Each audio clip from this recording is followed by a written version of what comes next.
নমস্কার, কেমন আছেন সবাই? আমার চ্যানেলে আপনাদের সবাইকে স্বাগত। দেখুন সকাল সকাল ছাদে এসে আমি রাবুকে বিস্কুট দিয়ে দিয়েছি।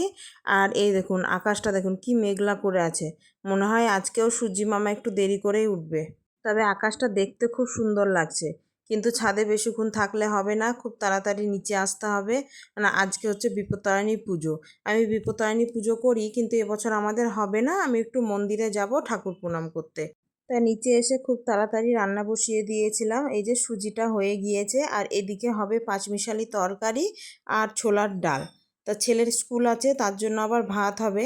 তো ছেলে স্কুলে ভাত খেয়ে চলে যাবে। আর এই দেখুন ছাদে ড্রাগন গাছ হয়েছে, সেখানে একটা ফুলও ধরেছে আবার ফলও ধরেছে। তো হোক, পাকুক, পাকলে খাওয়া যাবে। এই যে আমার ছোলার ডাল ওইদিকে হয়ে গিয়েছে। আর ছেলে ওদিকে ভাত খেয়ে স্কুল বেরিয়ে গিয়েছে, ওর দাদুরও জলখাবার দিয়ে চলে এসেছি। এবার বাকি লুচিগুলো ভাজবো, ভেজে আজকে একটু মেজদিকে খাবার দিতে যাব। তাই ওকে খাবার দিয়ে এসে তারপরে ও মেয়েকে আর মেয়ের বাবাকে খেতে দেবো। আর আমি বাড়ির পুজো করে মন্দিরে প্রণাম করে এসে তারপরে একটু খাবো। তো এই চলুন মেয়েকে দিয়ে মেজদিদের খাবারটা পাঠিয়ে দিই, তারপরে আমি স্নান করতে ঢুকি। কারণ স্নান করে এসে তারপর পুজো করতে যাব, ও সেই জন্য যে মেয়ে নিয়ে যাক।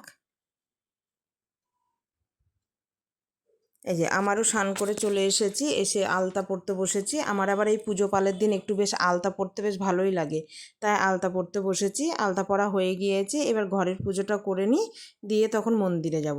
এই যে মন্দিরটা তো আমাদের বাড়ি থেকে খুব কাছেই, যাওয়াটা খুব সুবিধা, কিন্তু এখন ওই যে রাস্তায় জল, এটা এখন সবথেকে সমস্যা। আর এই দেখুন মন্দিরে চলে এসেছি, এটা আমাদের শিব মন্দিরে। এই মন্দিরেই আমাদের এখন সব রকম পুজো হয়। ওখানেই বিপত্তারিণী পুজো হয়েছে। আমি যেতে যেতে দেখলাম পুজো হয়ে গিয়েছে, তা আমাকে একটু প্রসাদ দিল, আমি নিয়ে চলে এলাম। তো চলুন প্রসাদগুলো সকলকে দিয়ে দিই,